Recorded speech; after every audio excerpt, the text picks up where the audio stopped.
Hello दोस्तों, orbital chemistry classes में आपका बहुत बहुत स्वागत है। मैं हूं डॉक्टर प्रीतेश मौर्य और आपको पता है हम लोग यहां पर क्या कर रहे थे, केमिस्ट्री का रिवीजन कर रहे थे और उसमें कौन सी केमिस्ट्री स्टार्ट किए थे हम लोग, ऑर्गेनिक केमिस्ट्री। ठीक है, तो हम लोग यहां पर जहां तक अभी तक रिवाइज किए थे उसके आगे से यहां पर देखते हैं। तो कहने का मतलब हम लोग रिएक्शन मैकेनिज्म का टॉपिक यहाँ पर स्टार्ट कर चुके थे। इसमें बहुत सारे टॉपिक्स हम लोग कवर भी कर चुके थे। अगर इफेक्ट्स की बात करते हैं तो यहाँ पर हम लोग इंडक्टिव इफेक्ट्स को कवर कर चुके हैं। इंडक्टिव इफेक्ट में मैंने आपको क्या बताया था, अगर आपको याद हो, मैंने बताया था अगर कोई नॉन पोलर कंपाउंड है, मतलब एक ऐसा कंपाउंड हम लोग लिए थे जिसके ऊपर कोई पोलैरिटी नहीं थी, लेकिन लोग बाहर से कोई एक ग्रुप लाते हैं, उसके किनारे पे जोड़ देते थे, जिसकी वजह से क्या हो जाता है, उसकी पोलैरिटी, उसके ऊपर पोलैरिटी बन जाती थी। ठीक है, पॉजिटिव नेगेटिव चार्ज डेवलप हो जाते थे। इसी इफेक्ट को मैंने आपको क्या बताया था, इंडक्टिव इफेक्ट के नाम से जानते थे। मैंने आपको बताया था ये 2 टाइप्स के होते थे, प्लस आई भी हो सकता है और माइनस आई भी हो सकता था। अगर माइनस आई की बात करते थे तो कौन हो सकते थे, तो आप बताओगे जिसके पास हाइड्रोजन से ज़्यादा पावर होते इलेक्ट्रॉन को अपनी तरफ खींचने। कौन से इलेक्ट्रॉन, आप बताओगे कोवैलेंट के इलेक्ट्रॉनों को अपनी तरफ खींचने की जितना पावर होती है हाइड्रोजन से ज़्यादा। जितने भी ऐसे लोग हैं, चाहे वो ग्रुप हो, चाहे एटम हो, चाहे आयन हो,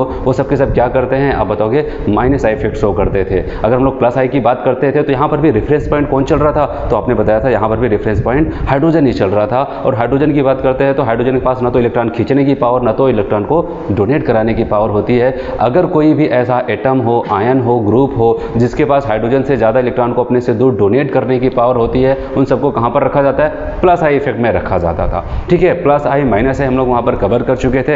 एक बात और मैं आपको बताऊँ तो मैंने आपको बताया था एनायन की स्टेबिलिटी को कौन बढ़ाता था, आपने बताया था माइनस की स्टेबिलिटी को माइनस वाला बढ़ाएगा, माइनस आई बढ़ाएगा, और प्लस की स्टेबिलिटी मतलब कार्बोकेटाइन की स्टेबिलिटी को कौन बढ़ाता था, प्लस वाला बढ़ाता था। ठीक है, ये सारी चीज़ें हो गई थी और इसी की मदद से मैंने आपको एसिडिक स्ट्रेन और बेसिक स्ट्रेन के बारे में भी आपको समझाया था। अगर एसिडिक स्ट्रेन की बात करते तो एसिडिक स्ट्रेन का सबसे मेन कॉन्सेप्ट क्या था, तो आपने क्या बताया एसिडिक स्ट्रेन डायरेक्टली प्रोपोर्शनल हो जाता था स्टेबिलिटी ऑफ एनायन के। कौन सा एनायन, एसिड से अगर एक H+ को तोड़ देते हैं, उसके बाद जो बचा हुआ पार्ट होता है वो उस एसिड का एनायन होता है। एनायन जितना ज़्यादा स्टेबल होगा उतना ही ज़्यादा उसकी एसिडिक स्ट्रेंथ हो जाती थी। ठीक है, ये सारी चीज़ें हम लोग सीख चुके हैं। फिर मैंने बताया चलो ठीक है, तो एनायन की स्टेबिलिटी के ऊपर डिपेंड करता है। तो ये एनायन की स्टेबिलिटी किसके ऊपर डिपेंड करती है, तो आपने बताया माइनस आई के डायरेक्टली होता था और प्लस आई के इन्वर्सली हो जाया करता था। ओवरऑल एसिडिक स्ट्रेंथ माइनस आई के डायरेक्टली होता है और प्लस आई के इन्वर्सली हो जाता था। ठीक है, ये चीज़ें हो गई थी। फिर मैंने आपको बताया था वहाँ पर अगर हम लोग बात करते हैं पूरे ऑर्गेनिक एसिड का एक ऑर्डर अरेंज कर लेते हैं,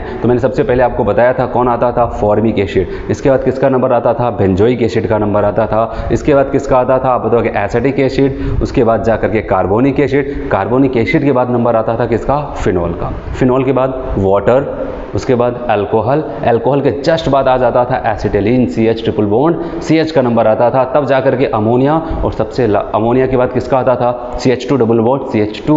ठीक है, और सबसे लास्ट में एल्केन का नंबर हम लोग वहाँ पर लगाते थे। और मैंने बताया था आप इसको ऑर्डर को ज़रूर याद करके रखना। इस पे क्वेश्चन चाहे वो JEE मेंस के हों, चाहे वो नीट के हों, इस पे बेसिस पे क्वेश्चन पूछे जा चुके हैं। फिर हम लोग बात करते हैं, चलो ये हुआ। फिर बेसिक स्ट्रेंथ की बात करते हैं। लास्ट टाइम हम लोग बेसिक स्ट्रेंथ को पढ़ रहे थे। बेसिक स्ट्रेंथ की अगर हम लोग बात करते हैं तो बेसिक स्ट्रेंथ का अगर एक कॉन्सेप्ट आपसे पूछा जाए तो आप क्या बताने वाले हो, आपने कहा कि बेसिक स्ट्रेंथ एक बात पर डिपेंड करता है, वो क्या होता है, इलेक्ट्रॉन डेंसिटी। जितना ज़्यादा वहाँ पर इलेक्ट्रॉन डेंसिटी होगा उतना ही ज़्यादा उसकी बेसिक स्ट्रेंथ हो जाती है। अब सवाल ये उठता है इलेक्ट्रॉन डेंसिटी को बढ़ाएगा कौन, ये किसके ऊपर डिपेंड करेगा, बेसिक स्ट्रेंथ तो इलेक्ट्रॉन डेंसिटी के ऊपर डिपेंड किया। अब इलेक्ट्रॉन डेंसिटी किसके ऊपर डिपेंड करेगा, तो आप बताओगे इलेक्ट्रॉन डेंसिटी डायरेक्टली प्रोपोर्शनल हो जाएगा प्लस आई और इन्वर्सली हो जाएगा माइनस आई के, क्योंकि प्लस वाले करते क्या थे, इलेक्ट्रॉन को अपने से दूर किसी दूसरे एटम के ऊपर इलेक्ट्रॉन डेंसिटी को बढ़ाने का काम करते थे। ठीक है, फिर ये सारी चीज़ें हो गई थी। और मैंने आपको एक बात और बताया था, अगर हम लोग बात करते हैं अमीन के केस में बेसिक स्ट्रेंथ का कॉन्सेप्ट, जो कि अब नीट 2019 में पूछा गया क्वेश्चन था, तो वहाँ पर मैंने आपको बताया था अगर एक छोटा ग्रुप लेकर के चलते हैं, प्राइमरी, सेकेंडरी, टर्सरी, एमिनो और अमोनिया था। अगर यहाँ पर हम लोग R की बात करते हैं, एक CH3 मिथाइल ग्रुप लेकर के चलते हैं, तो वहाँ पर ऑर्डर क्या आता था, आप बताओगे सबसे ज़्यादा सेकेंडरी, फिर उसके बाद प्राइमरी, टर्सरी, और सबसे कम कौन होता था, वहाँ पर अमोनिया आ जाता था। ठीक है, लेकिन मैंने आपको बताया था ये याद रखना कहाँ पर होता है, केवल liquid phase only, liquid phase की बात होता है। लेकिन अगर कभी गैस फेज की बात करें तो वहाँ पर क्या हो जाता था, वहाँ पर कोई दिक्कत नहीं है, केवल इंडक्टिव इफेक्ट से ही आपका कॉन्सेप्ट सही हो जाएगा। आप बताओगे टर्सरी सबसे ज़्यादा, फिर सेकेंडरी, फिर प्राइमरी, और सबसे कम कौन हो जाता था, अमोनिया हो जाता था। ऐसे अगर बात करते हैं R की वैल्यू को आपने C2H5 कर दिया, क्या कर दिया, C2H5 कर दिया, तो उस कंडीशन में क्या हो जाएगा, तो आप बताओगे यहाँ पर सेकेंडरी यहाँ पर भी सबसे ज़्यादा, इसके बाद टर्सरी का नंबर आएगा, तब प्राइमरी आएगा, तब जाकर के कहीं पर अमोनिया आता था। और मैंने आपको कोड भी ऐसे बताया था याद करने के लिए, छोटा ग्रुप लिया तो 213 अमोनिया, बड़ा ग्रुप लिया तो वहाँ पर 231 अमोनिया, जो कि एक बड़ी वैल्यू आ जाती है। ठीक है, इतना क्लियर है सबको, इतना हम लोग कर चुके थे। अब हम लोग यहाँ पर आज दूसरा इफेक्ट शुरू करने वाले हैं, क्योंकि मैंने आपको बताया था 4 इफेक्ट पढ़ने हम लोग को। पहला कौन सा था, इंडक्टिव इफेक्ट था, जो कि फिनिश कर चुके हैं। दूसरा कौन सा है, हाइपर कंजुगेशन, जो कि अभी स्टार्ट करने वाले हैं। इसके बाद क्या देखेंगे, इलेक्ट्रोमेरिक इफेक्ट, और सबसे लास्ट में हम लोग रेजोनेंस या फिर मीजोमेरिक इफेक्ट को देखने वाले हैं। तो चलिए हम लोग आज स्टार्ट करते हैं हाइपर कंजुगेशन।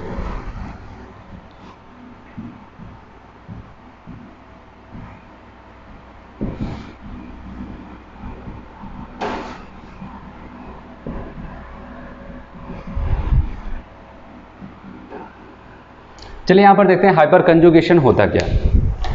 ठीक है, हाइपर कंजुगेशन की अगर हम लोग बात करते हैं तो सबसे पहले इसके बारे में कुछ थ्योरेटिकल पॉइंट आप कवर कर लो। कहा गया हाइपर कंजुगेशन एक परमानेंट इफेक्ट होता है इंडक्टिव इफेक्ट की तरह। इंडक्टिव इफेक्ट भी एक परमानेंट इफेक्ट था, ये भी एक क्या होता है, परमानेंट इफेक्ट होता है। पता है कि इसको एक और नाम से जाना जाता है, कहा जाता है इसको नो बॉन्ड रिजोनेंस या फिर बेकर नाथन इफेक्ट के नाम से भी जाना जाता है। समझ में आया। अब सवाल आता है, चलो ठीक है, इंडक्टिव तो पढ़ चुके हैं, हाइपर कंजुगेशन पढ़ने वाले हैं, अगर इन दोनों की पावर की बात करते हैं तो कौन ज़्यादा पावरफुल होगा, तो आप बताओगे हाइपर कंजुगेशन जो होता है इंडक्टिव इफेक्ट से थोड़ा ज़्यादा पावरफुल होता है। समझ में आया इतना। अब सवाल ये आता है, चलो ठीक है, हाइपर कंजुगेशन, अब आपको पता है हम लोग क्या पढ़ रहे हैं, इफेक्ट पढ़ रहे हैं। कहाँ पर इफेक्ट पढ़ रहे हैं, कोवैलेंट के इलेक्ट्रॉनों के ऊपर। तो यहाँ पर भी कोवैलेंट के इलेक्ट्रॉनों के ऊपर लगने वाला इफेक्ट ऑब्जर्व होगा। अब सवाल ये आता है कि ये हाइपर कंजुगेशन कहाँ पर पाया जाता है, क्या होता है, कैसे होगा, अभी मैं आपको बताता हूँ। फिलहाल के लिए अभी आपसे अगर ये पूछा जा रहा है कहाँ कहाँ पर हाइपर कंजुगेशन आपको देखने को मिलेगा, तो आप बताओगे एल्कीन में मिलेगा, कार्बोकेटाइन में मिलेगा, और कहाँ पर मिल सकता है आपको, फ्री रेडिकल में मिलेगा। कहाँ पर मिल सकता है बच्चों, फ्री रेडिकल में मिल सकता है। तो एल्कीन, कार्बोकेटाइन और फ्री रेडिकल में आपको हाइपर कंजुगेशन का इफेक्ट मिलने वाला। फिर अगली कंडीशन, क्या आज के बाद से कोई भी एल्कीन हमको दिखाई दे, कोई भी कार्बोकेटाइन दिखाई दे, कोई भी फ्री रेडिकल दिखाई दे, क्या हम कहेंगे यहाँ पर हाइपर कंजुगेशन है? नहीं, यहाँ पर कुछ कंडीशन होनी चाहिए। मिलता कहाँ पर है, इन तीनों में, लेकिन इन तीनों में भी क्या होना चाहिए, अगर कंडीशन है वो उस कंडीशन को अगर ये फुलफिल रखते हैं तभी जाकर के वहाँ पर हाइपर कंजुगेशन होगा। जैसे अगर हम लोग बात करते हैं एल्कीन की, एल्कीन हो चाहे कार्बोकेटाइन चाहे फ्री रेडिकल हो, इनके रेस्पेक्ट में जो अल्फा कार्बन होगा, इनके रेस्पेक्ट में जो अल्फा कार्बन होगा उसके पास एटलीस्ट 1 अल्फा हाइड्रोजन प्रेजेंट होने चाहिए, कम से कम एक होना चाहिए, ज़्यादा से ज़्यादा कुछ भी हो जाए कोई दिक्कत नहीं है। तो समझ में आया, यहाँ पर पहली चीज़ होना चाहिए क्या, एल्कीन हो, कार्बोकेटाइन हो, फ्री रेडिकल हो। फिर दूसरा क्या होना चाहिए, एल्कीन, कार्बोकेटाइन, फ्री रेडिकल के रेस्पेक्ट में अल्फा हाइड्रोजन प्रेजेंट होना चाहिए। अगर अल्फा हाइड्रोजन वहाँ पर प्रेजेंट है तो हम कहेंगे यहाँ पर कंडीशन फुलफिल है, किसके लिए, हाइपर कंजुगेशन के लिए। जैसे मैं आपको एग्जांपल से समझा रहा हूँ।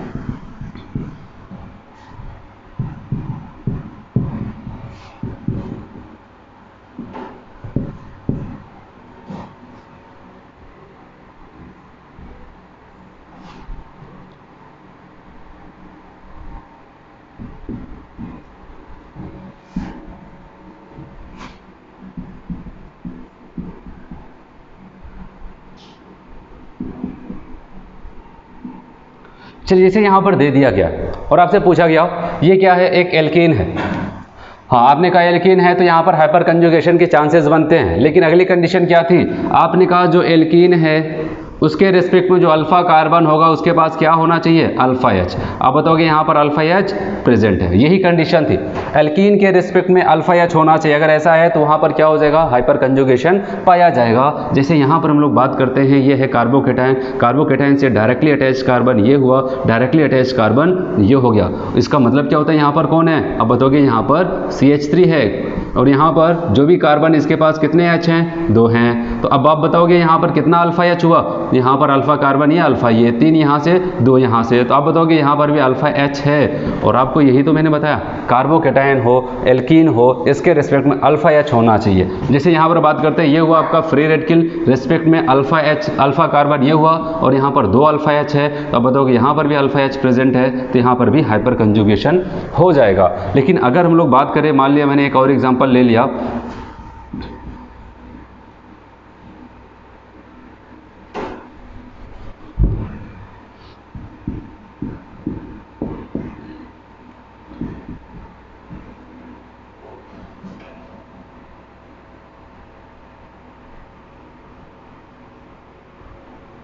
ठीक है, ऐसे ले लिया।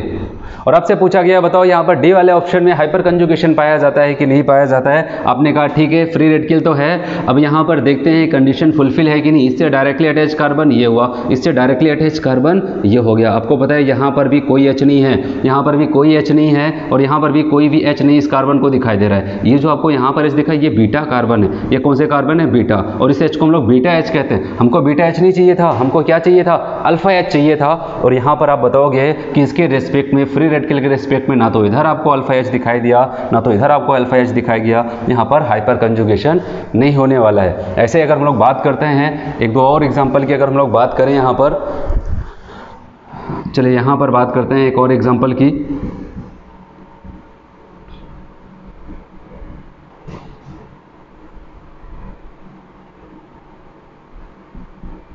ये इंपॉर्टेंट है, आपको ध्यान देना है यहाँ पर। जैसे यहाँ पर बताया गया आपको एक फ्री रेडिकल वाला कंपाउंड यहाँ पर दिखाया दे रहा है यहाँ पर, और आपसे पूछा गया कि बताओ क्या ये आपको यहाँ पर हाइपर कंजुगेशन देखने को मिलता है कि नहीं मिलता है। तो आपने कहा ठीक है एक बार चेक कर लेते हैं हम लोग। यहाँ पर क्या हुआ, इससे डायरेक्टली अटैच कार्बन ये हुआ, कार्बन के पास यहाँ पर एच जुड़ा हुआ है। ठीक है, यहाँ पर आते हैं और यहाँ पर देखते हैं कि कार्बन की चारों वैलेंसियाँ कार्बन से ही जुड़ी हुई हैं, एक भी एच नहीं है, क्योंकि अल्फा कार्बन ये हुआ और अल्फा कार्बन ये भी हुआ। तो अब बताओ यहाँ पर होगा कि नहीं होगा। तो आपने कहा कि यहाँ पर तो एच दिख रहा है, लेकिन एक चीज़ याद रखना, ये जो कार्बन यहाँ पर दिखाई दे रहा है, ये कार्बन आपको दिखाई दे रहा है, इस कार्बन को हम लोग कहते हैं, क्या कहते हैं? Bridgehead carbon.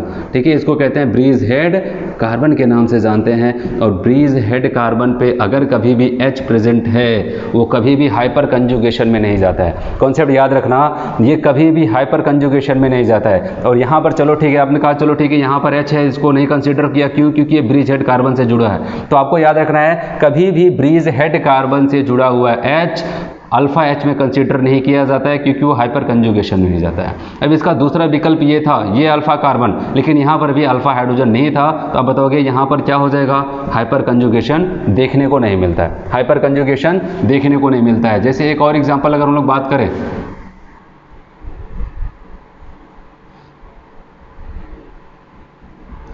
ऐसे दे दिया जाए और आपसे पूछा जाए कि बताओ इसमें हाइपर कंजुगेशन पाया जाएगा कि नहीं पाया जाएगा। तो आपने कहा एक बार फिर से चेक करते हैं, इसके रिस्पेक्ट में अल्फा कार्बन ये हो जाएगा, इसके रिस्पेक्ट में अल्फा कार्बन ये हो जाएगा। ठीक है, दो अल्फा कार्बन है और यहाँ पर एक एच है। आपने कहा इसको तो कंसीडर ही नहीं करना है, ये तो ब्रीज हेड वाले पे है कि नहीं। फिर बताया कि अच्छा ठीक है, यहाँ पर देखते हैं, यहाँ पर आपको कितने बॉन्ड दिखाई दे रहा है। आपने कहा 1 2 3 और कार्बन कितने बॉन्ड बनाता है? 4। इसका मतलब जो बॉन्ड आपको नहीं दिखाई दे रहा है वो क्या है? हाइड्रोजन से जुड़ा हुआ है, क्योंकि हाइड्रोजन वाले को नहीं दिखाया जाता है बॉन्ड लाइन स्ट्रक्चर में। तो आप बताओगे यहाँ पर क्या हो जाएगा? पाया जाएगा। तो कुछ यहाँ पर ऐसे प्रोसेस हैं जो आपको ध्यान देना है।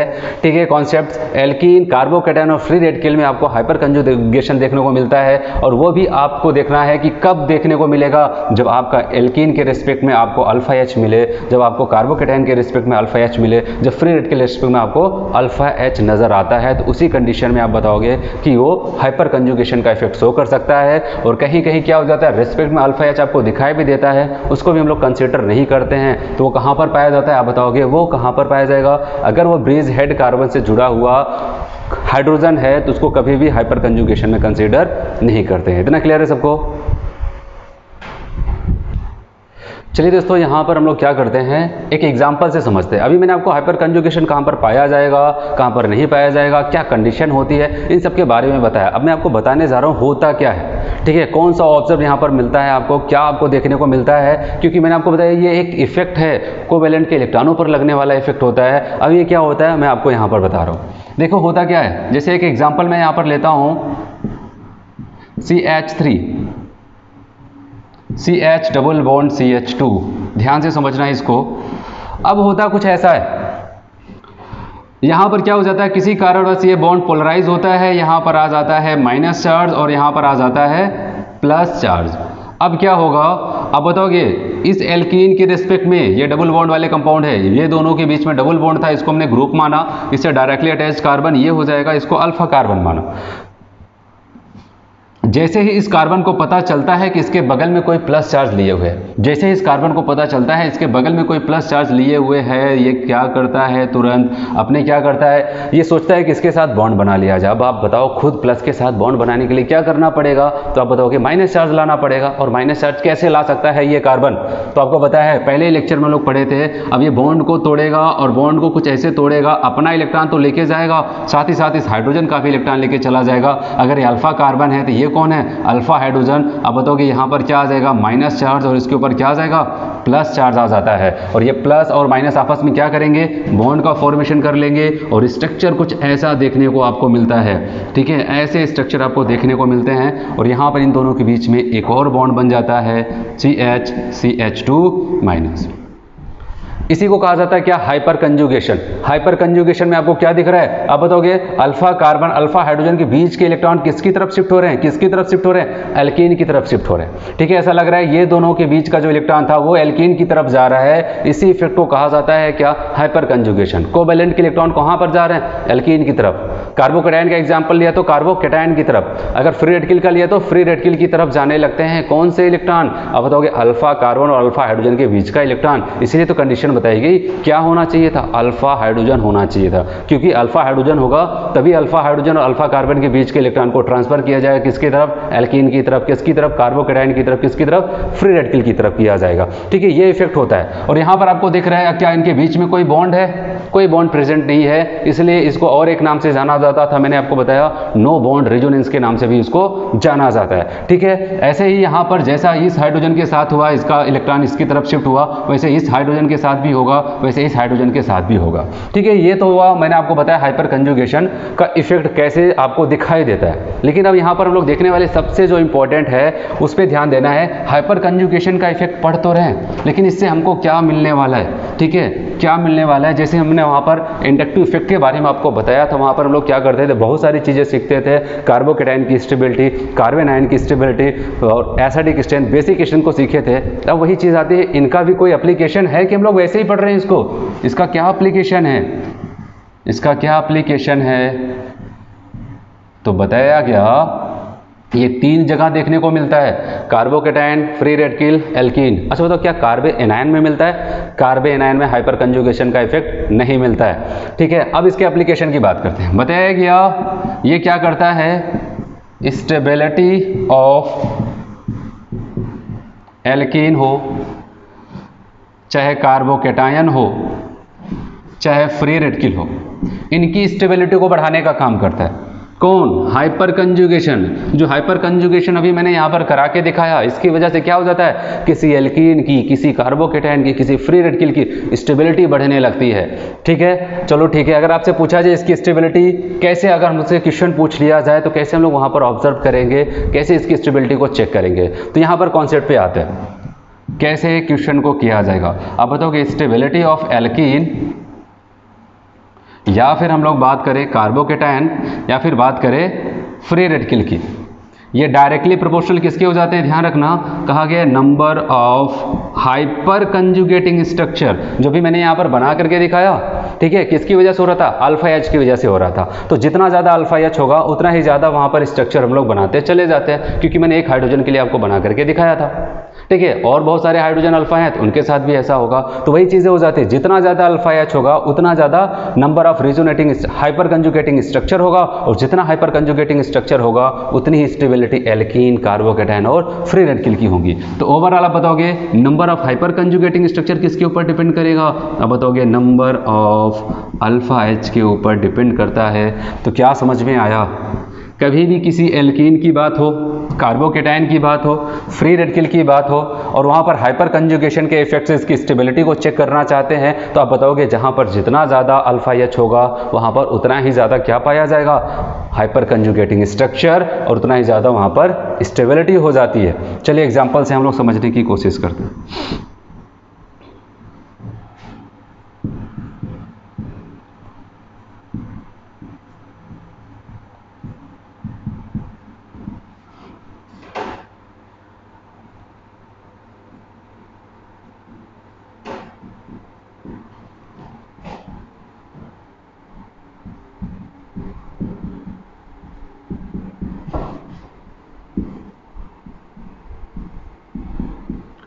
चलिए हो गया इतना। ए बी सी डी करके आपको दिया गया और आपसे पूछा गया कि इनकी स्टेबिलिटी को ऑर्डर अरेंज करो, इनके स्टेबिलिटी को ऑर्डर अरेंज करो। तो आपने कैसे किया? आपने कहा यहाँ पर देखो ये आपका ग्रुप हुआ है कि नहीं, क्योंकि आपको पता है कार्बोकेटायन की स्टेबिलिटी किसके ऊपर डिपेंड करेगा? Number of alpha H. तो सबसे पहले हम लोग अल्फा एच को ही तो काउंट कर लें, ठीक है। तो आपने कहा यहाँ पर कितने अल्फा कार्बन? 1 2 और 3 अल्फा कार्बन हो गए और प्रत्येक अल्फा कार्बन पे कितने हाइड्रोजन है? 3। तो टोटल यहाँ पर कितने हो जाएंगे आप बताओगे? 9 अल्फा एच हुआ, 9 अल्फा एच हो जाता है यहाँ पर ए वाले में। अगर बी वाले की बात करते हैं, ये आपका ग्रुप हुआ और ग्रुप से जुड़ा हुआ carbon alpha carbon 3 hydrogen total कितने अल्फा एच हो जाएंगे आप बताओगे? 6 अल्फा एच हो जाएगा, 6 अल्फा हाइड्रोजन हो जाते हैं। ऐसे यहाँ पर बात करते हैं, ये अल्फा कार्बन हुआ और यहाँ पर जुड़े हुए हाइड्रोजन को अल्फा हाइड्रोजन कहा जाता है और यहाँ पर टोटल 3 अल्फा एच हो जाता है। अच्छा यहाँ पर बताओ कितना होगा? यहाँ पर 0 होगा, क्योंकि यहाँ पर आपको पता है ये तो केवल ग्रुप है, ग्रुप से कोई भी कार्बन नहीं जुड़ा होगा, ठीक है, क्योंकि अकेला है और खुद ग्रुप ही है। अगर इससे कोई कार्बन जुड़ा होता, उस पर हाइड्रोजन होता, तब वहाँ पर कंसीडर करते। तो यहाँ पर एक भी अल्फा हाइड्रोजन नहीं है। तब आपसे अगर पूछा जाए कि स्टेबिलिटी ऑफ कार्बोकेटायन को अरेंज करो, स्टेबिलिटी ऑफ कार्बोकेटायन को अरेंज करो, अब बताओगे जहाँ पर सबसे ज़्यादा कहाँ पर है? ए वाले में, उसके बाद किसका? फिर बी, फिर सी और सबसे कम कौन हो जाएगा? डी वाला। तो समझ में आया सबको कैसे करना है? हाइपर कंजुगेशन की मदद से कैसे हम लोग को यहाँ पर इसके इफेक्ट को देखना था, समझ में आया? चलिए इसको मिटाते हैं हम लोग यहाँ पर, एक जैसे समझ। चलिए यहाँ पर फ्री रेडिकल का एग्जाम्पल हम लोग देखते हैं। यहाँ पर ए बी सी डी करके फ्री रेडिकल का यहाँ पर एग्जाम्पल्स दिया गया और आपसे पूछा गया इसकी स्टेबिलिटी का ऑर्डर बताओ, इसकी स्टेबिलिटी का ऑर्डर बताओ। तो यहाँ पर आपको क्या करना है? देखना है यहाँ पर कितने कार्बन है, कितने अल्फा? 1 2 3 टोटल। यहाँ पर जैसे अभी कार्बोकेटायन का केस था सेम उसी की तरह है, कार्बोकेटायन की यहाँ पर मैंने फ्री रेडिकल कर दिया। तो आप बताओगे यहाँ पर भी 3 3 6 3 9 9 अल्फा एच यहाँ पर हो जाएगा, ठीक है। यहाँ पर कितना हो जाएगा?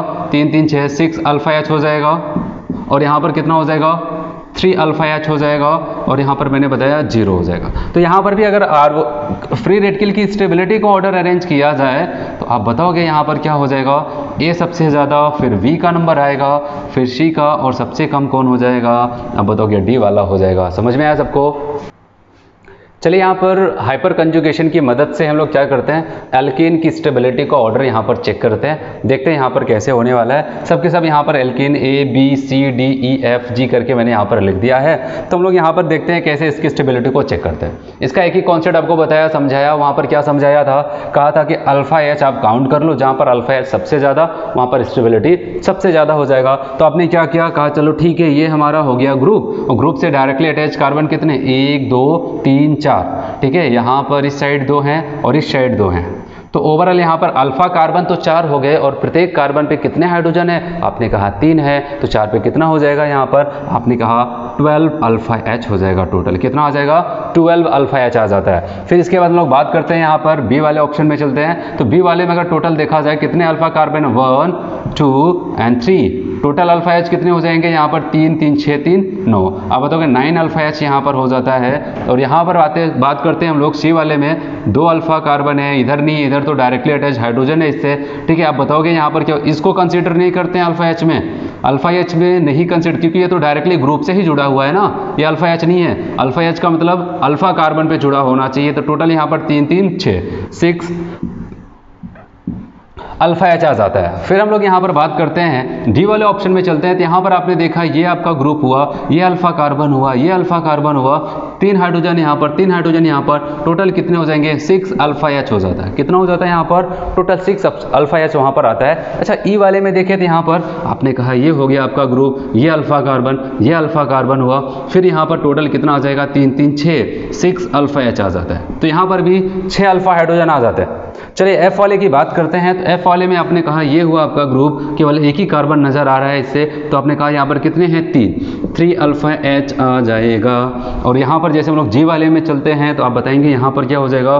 ग्रुप हुआ, ग्रुप से कोई कार्बन ही नहीं जुड़ा है, तो कोई अल्फा कार्बन नहीं, तो अल्फा हाइड्रोजन की बात ही खत्म हो जाती है। तो आप बताओगे यहाँ पर कितना हो जाएगा? 0। अब आपसे कहा गया एल्कीन की स्टेबिलिटी को ऑर्डर अरेंज करके दिखाओ। तो सबसे ज़्यादा अल्फा एच कहाँ पर है? आपने कहा पहले वाले में सबसे ज़्यादा ये हो जाएगा। फिर इसके बाद 9 हुआ बी वाला। लेकिन अब अगर आप ध्यान दो कितने अल्फा हाइड्रोजन यहाँ पर 6, यहाँ पर कितना 6, यहाँ पर कितना 6। तो कहने का मतलब सब जगह अल्फा हाइड्रोजन की संख्या सेम है, तो क्या हम लोग यहाँ पर इनको बराबर करने वाले हैं? नहीं। अब यहाँ पर कॉन्सेप्ट को आपको सीखना है, इसको कहा जाता है आइसो। क्या कहा जाता है? आइसो। जब यहाँ पर क्या हो जाता है, एक ही कार्बन पे दो ग्रुप सेम साइड के लगे होते हैं, डबली बॉन्डेड कार्बन है और उस पर दो और जो ग्रुप हैं सेम साइड सेम होते हैं, तो उसको हम लोग आइसो ग्रुप कहते हैं। और यहाँ पर अगर देखा जाए सेम ग्रुप कहाँ पर है? अपोजिट साइड है। सेम ग्रुप कहाँ पर है? अपोजिट है। इसको हम लोग क्या कहते हैं? कहा जाता है ट्रांस। और यहाँ पर सेम ग्रुप, चाहे आप इससे कंसीडर करो चाहे इससे कंसीडर करो, कौन सी साइड है? Same side. इसको हम लोग क्या कहते हैं? Cis form. तो कहने का मतलब 6 यहाँ पर भी है, 6 डी वाले में भी है, 6 और ई वाले में है। लेकिन अगर बात करते हैं ये ग्रुप अलग अलग है, इसको आइसो कहा जाता है, इसको ट्रांस फॉर्म कहा जाता है और इसको सिस फॉर्म कहा जाता है। अब अगर आपसे पूछ लिया जाए आइसो, ट्रांस और सिस में सबसे ज़्यादा स्टेबल कौन है, तो याद रखना आप ITC से आप याद कर सकते हैं। ठीक है, ITC सबसे ज़्यादा कौन? आइसो। फिर उसके बाद ट्रांस, सबसे कम कौन होता है यहाँ पर? सिस। ठीक है, तो यहाँ पर कॉन्सेप्ट आ जाता है, आप बताओगे सी वाला सबसे ज़्यादा, फिर इसके बाद डी वाला, तब जाकर के वहाँ पर ई वाला आएगा। इसके बाद तो कोई दिक्कत नहीं है, क्योंकि यहाँ पर तो 6 से कम है, यहाँ पर 3 है, तो इसका नंबर तो इसके बाद ही आने वाला है। और लास्ट वाले जी की बात करते हैं, यहाँ पर एक भी नहीं है। तो ये हो गया एल्कीन की स्टेबिलिटी का ऑर्डर, और आपको ये याद रखना है। समझ में आया इतना? चलिए दोस्तों, यहाँ पर हम लोग क्या करते हैं, हाइपर कंजुगेशन से आए हुए नीट के एक दो क्वेश्चंस करते हैं। यहाँ पर सबसे पहले हम लोग यहाँ पर देखते हैं, यहाँ पर बताएंगे consider the following compound. 3 compound आपको यहाँ पर फर्स्ट, सेकेंड और थर्ड 3 कंपाउंड दिए गए हैं, जो कि नीट 2015 में पूछा गया था। और आपसे पूछा गया हाइपर कंजुगेशन अकर इन, ठीक है, कहाँ पर इन तीनों में से कहाँ पर हाइपर कंजुगेशन आपको देखने को मिलता है। मैंने आपको क्या बताया था, कैसे सेलेक्ट करना है। आपने बताया कि चाहे एल्कीन हो, चाहे फ्री रेडिकल, चाहे कार्बोकेटायन, उसके रिस्पेक्ट में अल्फा हाइड्रोजन होना चाहिए। चलिए ढूंढते हैं इसको। तो पहले वाले फर्स्ट में चलते हैं। यहाँ पर ये आपका ग्रुप हुआ, ग्रुप से रिस्पेक्ट में यहाँ पर आपको कोई भी अल्फा हाइड्रोजन नहीं दिखेगा, क्योंकि कार्बन के 1 2 3 4 चारों बॉन्ड यहाँ पर कार्बन से ही जुड़े हुए हैं, कोई अल्फा हाइड्रोजन नहीं। यहाँ पर भी अल्फा कार्बन था, यहाँ पर भी 1 2 3 4 इसके चारों बॉन्ड कार्बन से ही जुड़े हुए थे, यहाँ पर भी अल्फा हाइड्रोजन नहीं मिला। तो आप बताओगे यहाँ पर तो नहीं होने वाला है। फिर यहाँ पर बात करते हैं, ये पीएच का मतलब क्या होता है, इसी ग्रुप को जो यहाँ पर रिंग दिखाया गया बेंजीन रिंग, इसी को हम लोग क्या कहते हैं यहाँ पर पीएच, फिनाइल से इसको हम लोग यहाँ पर डिनोट करते हैं, तो इसको पीएच लिख दिया जाता है। तो आप बताओगे यहाँ पर एक बेंजीन रिंग है, यहाँ पर एक बेंजीन रिंग है, यहाँ पर एक बेंजीन रिंग है, और आपको दिख रहा है बेंजीन रिंग से जुड़ने की वजह से क्या कोई अल्फा हाइड्रोजन मिला था? नहीं मिला था ना। तो आप बताओगे यहाँ पर भी नहीं होगा, यहाँ पर भी नहीं होगा, तो ये वाला ऑप्शन भी आपका इनकरेक्ट हो जाता है। फिर बात करते हैं यहाँ पर थर्ड वाले में। थर्ड वाले में मैंने आपको बताया था, ये हुआ आपका फ्री रेडिकल, अल्फा कार्बन, ये हुआ अल्फा कार्बन, ये हुआ, यहाँ पर एक H है, और मैंने बताया था ये ब्रीज हेड कार्बन है, तो इसको कंसीडर नहीं करते हैं। लेकिन अगर हम लोग यहाँ पर बात करते हैं, यहाँ पर अभी कार्बन के आपको 3 बॉन्ड दिख रहे हैं, 1 2 एंड 3, अब भी एक बॉन्ड की यहाँ पर कमी है, इसका मतलब वहाँ पर कौन है? हाइड्रोजन, और इसी एक हाइड्रोजन की वजह से यहाँ पर हाइपर कंजुगेशन पॉसिबल हो जाता है। अब बताओगे थर्ड वाला करेक्ट होगा, और पहले वाले ऑप्शन में कहा गया है थर्ड ओनली, और यही वाला क्या हो जाएगा यहाँ पर? करेक्ट हो जाता है। समझ में आया ये? चलिए क्वेश्चन और देखते हैं हम लोग यहाँ पर, जो कि पिछले साल आया था। यहाँ पर नीट 2019 में पूछा गया question, the most stable carbocation among the following is, ठीक है, जितने भी ठीक है यहाँ पर सबसे ज़्यादा स्टेबल कार्बोकेटायन कौन होगा? कार्बोकेटायन की स्टेबिलिटी को कैसे चेक करते हैं? आप बताओगे अल्फा हाइड्रोजन को कंसीडर कर लेंगे, जहाँ पर ज़्यादा होगा वहाँ पर स्टेबिलिटी ज़्यादा हो जाएगी।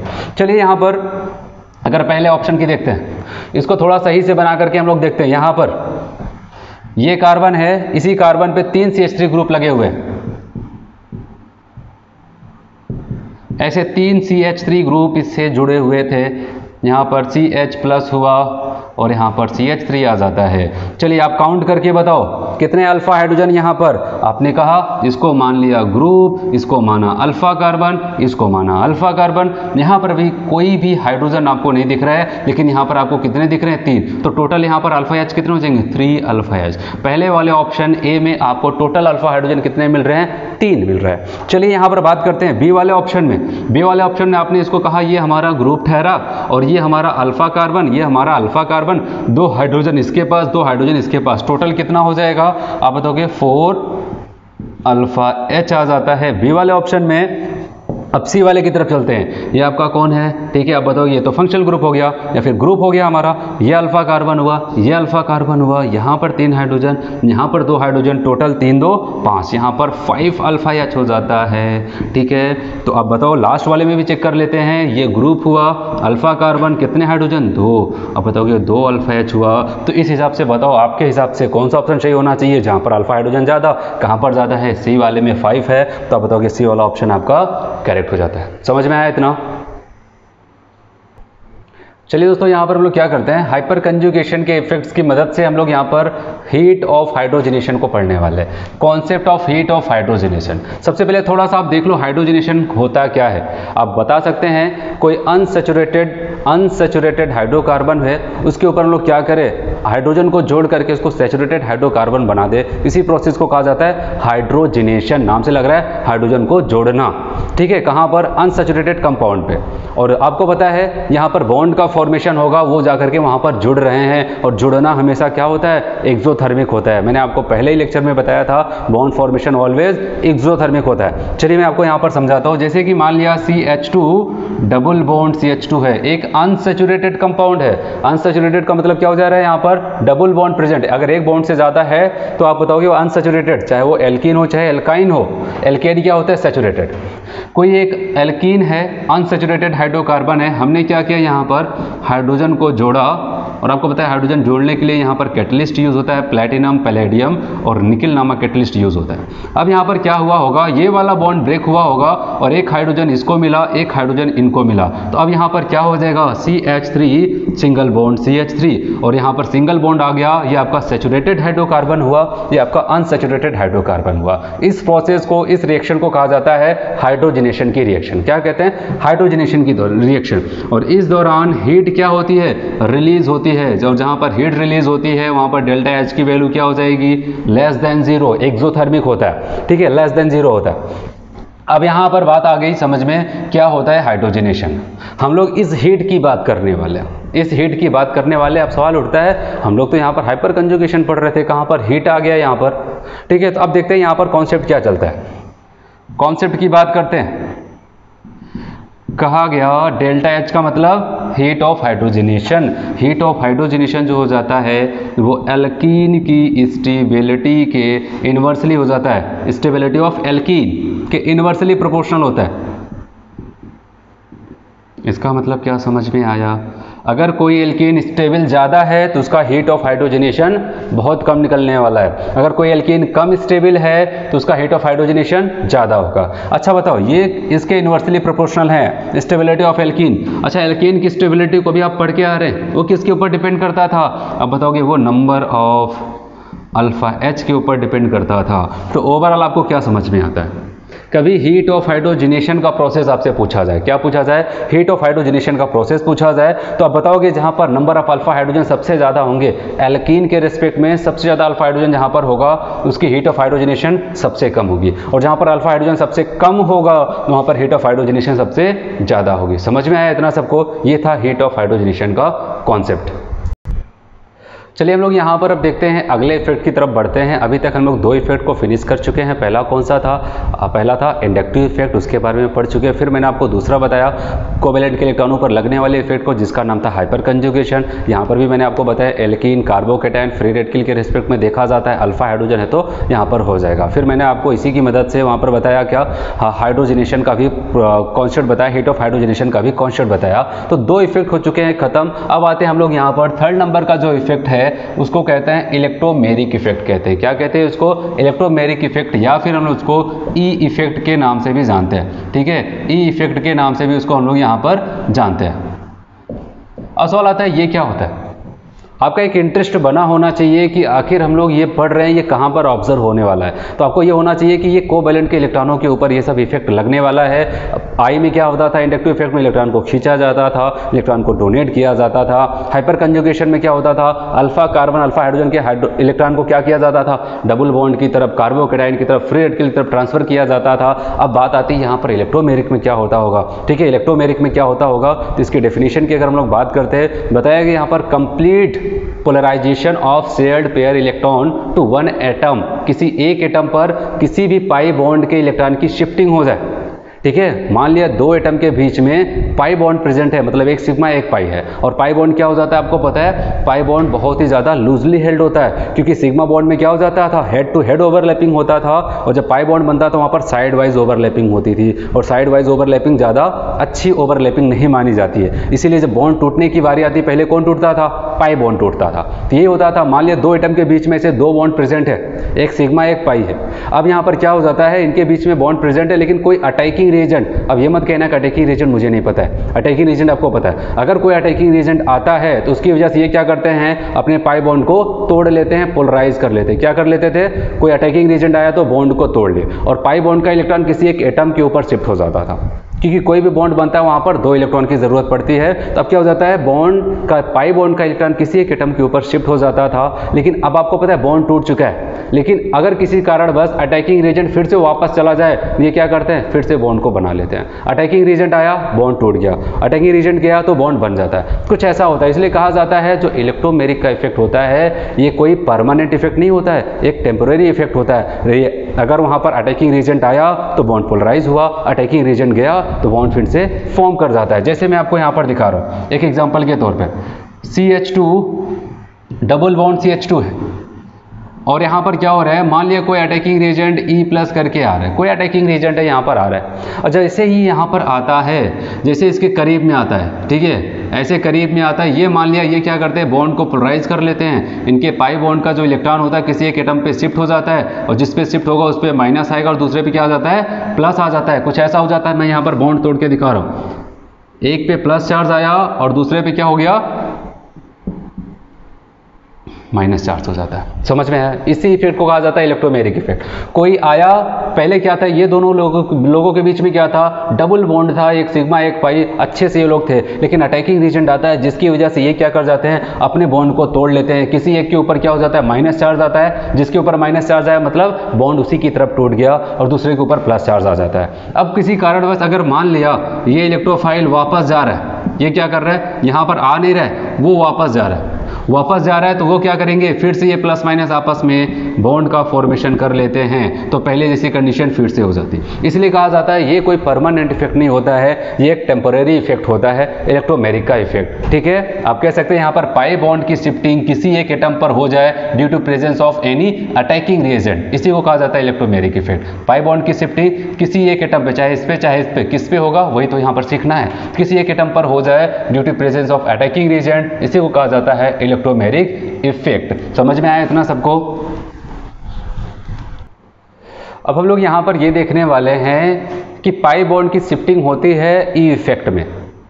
अब पाई बॉन्ड की शिफ्टिंग कहां पर होगी, एक्चुअली कहां पर होगी, ठीक है, यही कॉन्सेप्ट आपको सीखना है। अगर आपको रिएक्शन में दिक्कत होती है, एडिशन वगैरह रिएक्शन में दिक्कत होती है, ठीक है, आगे जब हम लोग चैप्टर्स स्टार्ट करते हैं, अगर वहां पर दिक्कत होता है तो अगर आपको ये समझ में आ गया तो आप समझ लो कि वहां पर आपको कोई भी दिक्कत नहीं होने वाला है। क्योंकि बहुत लोगों को प्रॉब्लम होता है ये इस वाले कार्बन पे क्यों जुड़ा, उस पर क्यों नहीं जुड़ा, उस पर जुड़ना चाहिए था, इस पर क्यों जुड़ गया। तो ऐसा अगर आपको डाउट है तो वो डाउट आपका यहाँ पर क्लियर होने वाला है, इसलिए बहुत ही कॉन्सेंट्रेटली इसको अच्छे से समझिए। तो शिफ्टिंग ऑफ पाई इलेक्ट्रॉन की बात करते हैं। यहाँ पर हम लोग दो केस की बात करेंगे। नंबर 1 हम लोग मान लेते हैं कुछ ऐसी शिफ्टिंग कराने वाले हैं। मान लिया यहाँ पर कोई हमारा कंपाउंड है जो क्या हो जाता है, अनसैचुरेटेड है, सिमेट्रिकल है, आप कह सकते हैं सिमेट्रिकल अनसैचुरेटेड कंपाउंड है, अनसैचुरेटेड कंपाउंड। कोई यहाँ पर सिमेट्रिकल अनसैचुरेटेड कंपाउंड हम लोग लेकर के चलते हैं। जैसे कि अगर हम लोग एग्जाम्पल के तौर पे यहाँ पर बात करें, मान लिया यहाँ पर CH2 डबल बॉन्ड CH2 है, मान लिया यहाँ पर कोई और एक एग्जांपल लेते हैं सिमेट्रिकल का और unsaturated, CH3CH double bond CH single bond CH3, ऐसा कुछ हम लोग पोलराइजेशन कराने वाले हैं, यहाँ पर ध्यान देना। अब सबसे पहले यहाँ पर कंफर्म करो सिमेट्रिकल का मतलब क्या होता है। सिमेट्रिकल का मतलब ये होता है कि जहाँ पर पाई बॉन्ड प्रेजेंट है, अगर वहाँ से काटा जाए इसको, क्या ये दो इक्वल पार्ट में बढ़ सकता है? आपने कहा अगर यहाँ से इसको हम लोग काटते हैं, इस साइड वाला दोनों पार्ट सेम दिखाई दे रहा है, तो आप कहोगे ये सिमेट्रिकल का केस है। अगर सिमेट्रिकल का केस है तो वहाँ पर बॉन्ड को कैसे पोलराइज करते हैं, पाई बॉन्ड की शिफ्टिंग कैसे करते हैं। तो मान लिया यहाँ पर एक चीज़ आप ध्यान लो, आप चाहे इस कार्बन पे शिफ्टिंग कराओगे, अगर आपने क्या किया, पहला वाला शिफ्टिंग ये है, फर्स्ट वाला, तो शिफ्टिंग इधर किया तो यहाँ पर आएगा माइनस चार्ज और दूसरे पे कौन सा आएगा प्लस चार्ज। आप बताओगे यहाँ पर तब ऐसे हो जाएगा CH2 प्लस CH2 माइनस।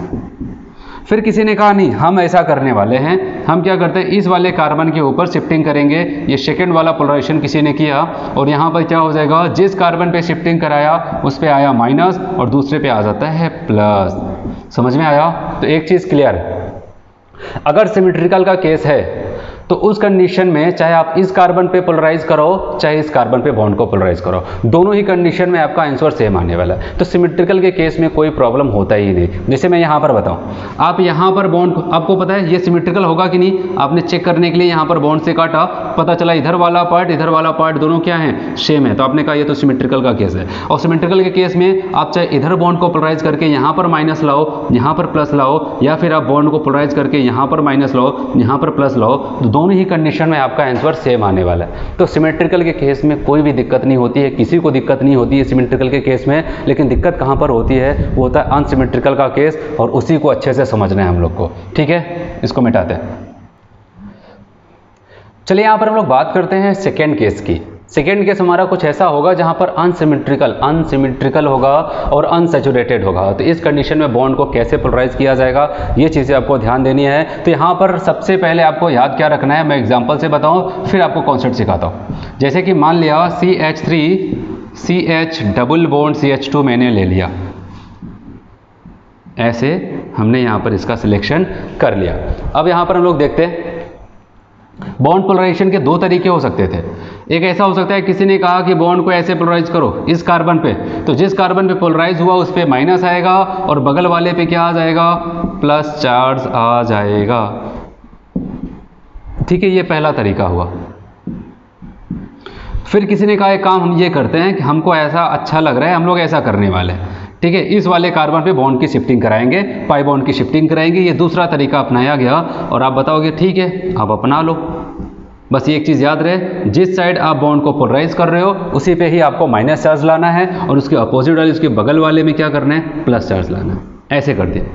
अब यहाँ पर डाउट होने लगा, ठीक है, क्या दोनों तरीके सही हैं कि दोनों में से कोई एक तरीका सही है। तो याद रखना ये अनसिमेट्रिकल का केस है। सिमेट्रिकल का केस होता है तो वहाँ पर हम लोग कहते हैं दोनों तरीके सही है, किसी से भी आप कर सकते हो। लेकिन ये कौन सा केस है, ये अनसिमेट्रिकल का केस है। इसमें आपको सिलेक्ट करना पड़ेगा कि बेस्ट पोलराइजेशन कौन है। जो बेस्ट होगा उसी से सबसे मेजर प्रोडक्ट बनने वाला है, और जो बहुत ही पुअर होगा तो वहाँ पर क्या हो जाएगा, बहुत ही कम वहाँ पर प्रोडक्ट बनने वाले हैं। अब सवाल आता है कैसे चेक करें। तो कहा गया कभी अनसिमेट्रिकल का केस है, कभी अनसिमेट्रिकल का केस है तो बॉन्ड पोलराइज करने के बाद वहाँ पर रिएक्शन इंटरमीडिएट को आप देखो तो आप कह सकते हैं यहाँ पर कंडीशन होना चाहिए intermediate should be more stable. क्या होना चाहिए, आप कह सकते हैं यहाँ पर reaction intermediate should be more stable. क्या होने चाहिए, बहुत ही ज़्यादा स्टेबल होने चाहिए। अब बात करते हैं ये स्टेबिलिटी को कैसे चेक करें। स्टेबिलिटी को हम लोग कैसे चेक करें कि कैसे पहचाने कि कौन स्टेबल है कौन कम है। तो बताया गया अभी तो सीख के आ रहे हैं हम लोग। क्या सीख के आ रहे हैं, बताया गया इंडक्टिव इफेक्ट का कॉन्सेप्ट पढ़ के आ रहे हैं। किसका पढ़ के आ रहे हैं, आई इफेक्ट पढ़ के आ रहे हैं, एच इफेक्ट पढ़ के आ रहे हैं। ठीक है, आगे चल के मैं आपको बताऊंगा यहाँ पर रेजोनेंस का इफेक्ट भी बताऊंगा। इन सब की मदद से हम लोग यहाँ पर क्या करते हैं, इंटरमीडिएट को चेक करते हैं। जो इंटरमीडिएट आपका सबसे ज़्यादा स्टेबल होगा वो पोलराइजेशन बेस्ट माना जाएगा और उसी के साथ मेजर प्रोडक्ट बनेगा और हम लोग क्या करते हैं, उसी का ही चयन करते हैं। चलिए यहाँ पर बात करते हैं, पहले को सिलेक्ट करते हैं। ये हुआ आपका रिएक्शन इंटरमीडिएट प्लस चार्ज वाला है। ठीक है, प्लस चार्ज। अच्छा बताओ प्लस के बगल में यहाँ पर कौन है, CH3 क्या होता है, पढ़ के आ रहे, प्लस आई इफेक्ट शो करता है और प्लस प्लस की स्टेबिलिटी को बढ़ाने का काम करता है कि नहीं करता है। चलिए यहाँ पर भी चेक कर ले, यहाँ पर माइनस चार्ज है, माइनस के बगल में कौन है, ये प्लस आई वाला है। ठीक है, ये माइनस चार्ज लिए हुए ये प्लस आई है। बताओ क्या प्लस वाला कभी माइनस की स्टेबिलिटी को बढ़ाया, नहीं बढ़ाया ना। तो आप बताओगे यहाँ पर स्टेबिलिटी क्या हो जाएगी, कम, और यहाँ पर क्या हो जाएगी, स्टेबिलिटी काफ़ी ज़्यादा, क्योंकि प्लस के बगल में प्लस वाला आया। ये पोलराइजेशन सबसे अच्छा होगा और ये क्या हो जाएगा, बहुत ही पुअर होगा। तो आपको सेलेक्ट करना है तो आप कौन सा सेलेक्ट करोगे, फर्स्ट वाला। तो कहने का मतलब बॉन्ड अगर आपको दिक्कत हो रही है कि हम कैसे पोलराइज करें, कहाँ पर लेके जाएं, तो आपको जो भी समझ में आ रहा है उससे जितनी भी पॉसिबिलिटी आपको नजर आ रही है आप वहाँ पर पोलराइजेशन कर लो। करने के बाद फिर अपना कॉन्सेप्ट लगाओ, कॉन्सेप्ट लगाकर देखो जो इंटरमीडिएट बन रहा है कौन सी कंडीशन में सबसे ज़्यादा स्टेबल बन रहा है। जहाँ पर सबसे ज़्यादा स्टेबल होगा आपको आगे यही वाला सही हो जाएगा, जैसे कि मैंने यहाँ पर आपको बताया। एक एग्जाम्पल और हम लोग यहाँ पर देखते हैं। चलिए ये एग्जाम्पल हम लोग यहाँ पर देखते हैं। CH3CH double bond CH single bond NO2 आ जाता है। अब यहाँ पर कैसा पोलराइजेशन करें कि आपको लगे कि ये पोलराइजेशन बेस्ट है। पॉसिबिलिटी दो ही है कि पाई बॉन्ड या तो इस एटम पे जाए या तो इस एटम पे जाए, इसके अलावा कहीं पर नहीं जाने वाला है, क्योंकि ये पाई बॉन्ड इन्हीं दोनों एटम के बीच में है। तो जब टूटेगा तो किसी एक के पास ही ये पाई बॉन्ड जाने वाला है। अब किसके पास जाएगा वही हम लोग को देखना है। अच्छा, अगर आप खुद एक पल के लिए सोचो, इस बॉन्ड को अगर मैं इसके ऊपर शिफ्ट कर दूं तो आप बताओगे यहाँ पर तो माइनस आ जाएगा और यहाँ पर क्या आ जाएगा, प्लस आ जाएगा। अच्छा बताओ, प्लस के बगल में ये कौन है, आप बताओ ये तो प्लस आई है। अच्छा, माइनस के बगल में ये कौन है, आप बताओगे तो माइनस है। इससे अच्छा और क्या चाहिए था आपको, बताओ इससे अच्छा और क्या चाहिए। प्लस के बगल में प्लस है, ये दोनों एक दूसरे की स्टेबिलिटी को बढ़ाएंगे, ये इसकी स्टेबिलिटी को बढ़ाने का काम करेगा। ऐसे माइनस के बगल में क्या है, माइनस है, ये इसके स्टेबिलिटी को बढ़ाने का काम करता है। तो कहने का मतलब यही होता है कि आपको यही देखना है कि बॉन्ड पोलराइज करने के बाद कौन सी कंडीशन आपको बेस्ट दिखाई दे रही है। चलिए एक एग्जाम्पल और देखते हैं। CH3 डबल बॉन्ड CH2, यहाँ पर पोलराइजेशन करना है तो हम लोग क्या करने वाले हैं, एक बार फिर से आपको बताया, अगर मैं ऐसा पोलराइजेशन करता हूँ तो यहाँ पर माइनस आएगा और यहाँ पर प्लस आ जाएगा, और प्लस आएगा तो प्लस के बगल में ये सब हैं कौन, अब बताओगे सब प्लस आई हैं, और ये तरीका सबसे बेस्ट माना जाएगा। तो ये हो गया यहाँ पर पोलराइजेशन का तरीका सैचुरेटेड में और अनसैचुरेटेड में। अब हम लोग क्या करने वाले, इसके टाइप को देखने वाले हैं, ये कितने टाइप्स के होते हैं इलेक्ट्रोमेरिक इफेक्ट। चलिए यहाँ पर हम लोग देखते हैं टाइप ऑफ इलेक्ट्रोमेरिक इफेक्ट। और आपको मैं बता दूँ यहाँ पर भी दो टाइप्स के होते हैं। इंडक्टिव इफेक्ट कितने टाइप का होता था, दो टाइप का। कौन कौन सा, प्लस आई माइनस आई। वैसे यहाँ पर भी बताया गया ये दो टाइप्स के होते हैं। पहले वाले को हम लोग कहते हैं प्लस ई और दूसरे वाले को हम लोग कहते हैं यहाँ पर माइनस ई। ठीक है, देखते हैं यहाँ पर होगा क्या, समझना है आपको। कहा गया प्लस ई की बात करते हैं तो एक एग्जाम्पल से अगर समझने की कोशिश करें हम लोग, जैसे कि मान लिया, या फिर आप एक कॉन्सेप्ट पहले याद रखना। एक कॉन्सेप्ट अगर आपको डिसाइड करना है प्लस ई और माइनस ई को, एक कॉन्सेप्ट याद रखना, प्लस ई हमेशा वहाँ पर पाया जाएगा जहाँ पर कार्बन कार्बन के बीच में मल्टीपल बॉन्ड हो। मल्टीपल बॉन्ड का मतलब एक बॉन्ड से ज़्यादा। कहाँ पर होता है, तो आप बता सकते हैं यहाँ पर। एक याद करने का तरीका आपको याद रखना है, कार्बन कार्बन के बीच में मल्टीपल बॉन्ड मतलब एल्कीन हो सकता है, कार्बन कार्बन के बीच में मल्टीपल बॉन्ड मतलब वहाँ पर एल्काइन हो सकता है। अगर बात करते हैं माइनस ई कहाँ पर होगा, ये आपको याद रखना है। ठीक है, माइनस ई की बात करते हैं, बताइए जब कार्बन और कार्बन से ज़्यादा मोर इलेक्ट्रोनेगेटिव के बीच में क्या पाया जाए, मल्टीपल बॉन्ड। जैसे कार्बन का ऑक्सीजन के साथ डबल बॉन्ड है, मल्टीपल बॉन्ड है, और वो क्या होता है, ऑक्सीजन मोर इलेक्ट्रोनेगेटिव होता है। जैसे एक एग्जांपल और लिख दूं मैं यहाँ पर, C ट्रिपल बॉन्ड N। तो इस टाइप का कहीं पर ऑब्जर्व होता है तो वहाँ पर हम लोग माइनस आई कहते हैं, तो माइनस ई कहते हैं। तो कहने वाला सिंपल सा तरीका, कार्बन कार्बन के बीच में मल्टीपल बॉन्ड तो प्लस ई इफेक्ट, और कार्बन मोर इलेक्ट्रोनेगेटिव के बीच में मल्टीपल बॉन्ड तो माइनस इफेक्ट। ये आपका एक ट्रिक की तरह हम लोग इसको याद कर सकते हैं। अब आते हैं इसके कॉन्सेप्ट में। आपकी एनसीईआरटी में जो बताया गया है, कहा गया है, जैसे कि एग्जांपल लेते हैं CH3CH डबल बॉन्ड CH2,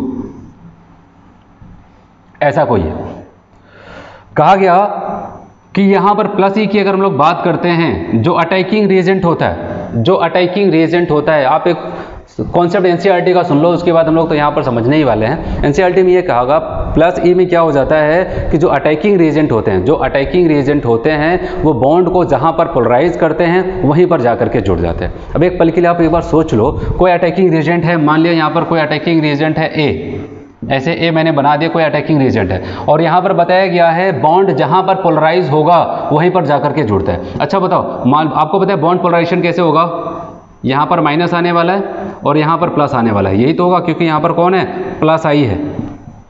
कहा गया बॉन्ड जहाँ पर पोलराइज होगा वहीं पर जाकर के जुड़ेगा, और आपको पता है बॉन्ड जहाँ पर पोलराइज होता है तो वहाँ पर कौन सा चार्ज आता है, माइनस चार्ज आता है कि नहीं आता है। आप बताओगे हाँ यहाँ पर तो माइनस चार्ज आ गया। अच्छा एक पल के लिए आप सोचो, माइनस चार्ज से कौन जुड़ सकता है, माइनस चार्ज से कौन जुड़ सकता है, प्लस वाला तो जुड़ेगा, इलेक्ट्रोफाइल जुड़ेगा। तो यही चीज़ें होती हैं यहाँ पर। अगर आप सोचो तो यहाँ पर कॉन्सेप्ट निकल के ये आता है कि अगर प्लस ई की बात करते हैं तो प्लस ई में सबसे पहले अटैक कौन करता है? आप बताओगे यहाँ पर अटैक करने वाला इलेक्ट्रोफाइल होता है। कौन होता है? इलेक्ट्रोफाइल।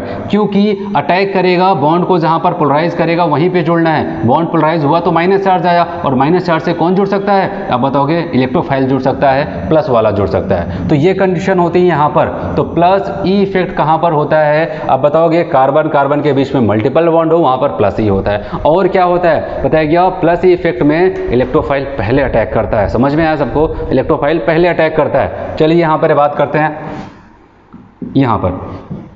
यहाँ पर ये बताया गया, मान लिया हम लोग ऐसे लेकर के चल रहे हैं। यहाँ पर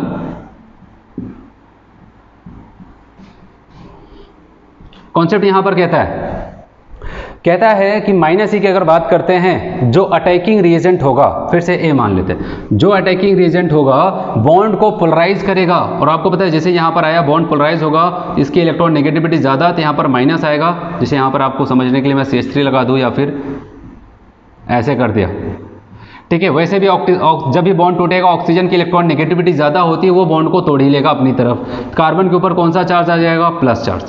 अब यहाँ पर ये बताया गया माइनस ई इफेक्ट में जो अटैकिंग रिजेंट आता है, बॉन्ड को जहाँ पर पोलराइज करता है वहाँ पर नहीं जुड़ता है, बल्कि दूसरे वाले एटम पे जुड़ता है। बॉन्ड को पोलराइज किया तो माइनस चार्ज आया, तो मतलब माइनस वाले से नहीं जुड़ता है। किससे जुड़ता है? प्लस वाले से जुड़ता है। और प्लस वाले से कौन जुड़ सकता है? आप बताओ कौन जुड़ सकता है? आप बताओगे माइनस वाला जुड़ सकता है, या फिर जिसके पास इलेक्ट्रॉन की अधिकता हो। ओवरऑल क्या कह सकते हैं? न्यूक्लियोफाइल आता है। तो कहने का मतलब माइनस ई में कौन पहले अटैक करता है? आप बताओगे माइनस ई में न्यूक्लियोफाइल अटैक करता है, और वो जाकर के जहाँ पर प्लस चार्ज क्रिएट होता है उसी पे जाकर के जुड़ता है। जैसे कि एक एग्जांपल से मैं आपको समझाऊं, मान लिया यहाँ पर CH3CH डबल बॉन्ड CH2 है, और एक पल के लिए हम लोग मान लेते हैं हमें HCl का एडिशन कराना है। किसका? HCl। तो H प्लस और Cl माइनस में टूटेगा। एक पल के लिए आपने सोचा कि काम करते हैं हम लोग Cl वाले, माइनस का मतलब न्यूक्लियोफाइल, इसको पहले अटैक करते हैं, देखते हैं बॉन्ड टूटता है कि नहीं टूटता है। अगर Cl माइनस पहले जाएगा तो यहाँ पर कोई भी बॉन्ड की शिफ्टिंग नहीं होने वाली। बॉन्ड की शिफ्टिंग तभी होगी जब कोई इलेक्ट्रोफाइल आएगा, इसलिए तो कहा जाता है यहाँ पर प्लस ई इफेक्ट। आप अगर Cl माइनस को भेजोगे तो यहाँ पर कोई भी बॉन्ड पोलराइज नहीं होगा, लेकिन जैसे ही H प्लस इसके करीब आएगा, ये तुरंत अपने बॉन्ड को पोलराइज कर लेंगे, यहाँ पर माइनस और यहाँ पर प्लस हो जाएगा। और H प्लस कहाँ पर जा करके जुड़ जाएगा? माइनस वाले से, और बन जाएगा यहाँ पर CH3CH प्लस, और यहाँ पर माइनस था, ये प्लस जुड़ा तो यहाँ पर CH3। ये आपका बन गया क्या? Intermediate carbocation. और अब जाकर के यहाँ पर कौन आएगा? Cl माइनस जुड़ जाएगा इसी माइनस वाले से, और बन जाएगा CH3CHCl CH3। मैं अभी आपको यहाँ पर समझा रहा हूँ, और आगे चल के यही तो सारी रिएक्शंस आपको पढ़नी पूरी ऑर्गेनिक में, यही सारी चीज़ें घूम घूम के आएंगी। ऐसे यहाँ पर हम लोग बात करते हैं, एक एग्जाम्पल की बात करते हैं।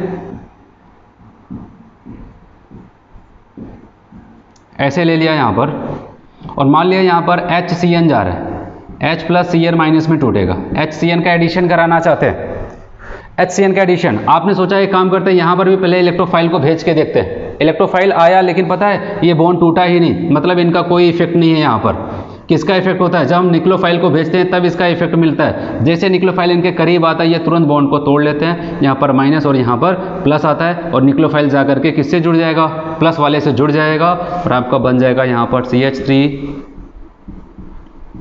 CH3, और यहाँ पर क्या हो जाएगा? जा करके यहाँ पर जुड़ गया Cn, और यहाँ पर आ जाएगा O माइनस। ये बन गया आपका इंटरमीडिएट, और अब जा करके अल्टीमेटली प्लस वाला जा करके जुड़ जाएगा, और यहीं पर H जुड़ जाता है। समझ में आया इसको? ये प्लस ही हो गया और ये माइनस ही हो गया। अगर आपको कुछ चीज़ें याद रखनी है यहाँ पर इंडक्टिव इफेक्ट में, प्लस ही माइनस ही में, बस इतना याद रखना।